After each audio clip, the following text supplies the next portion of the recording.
capital. Respetemos los símbolos patrios.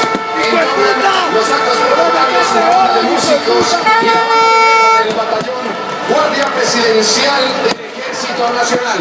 Himno nacional de la República de Colombia.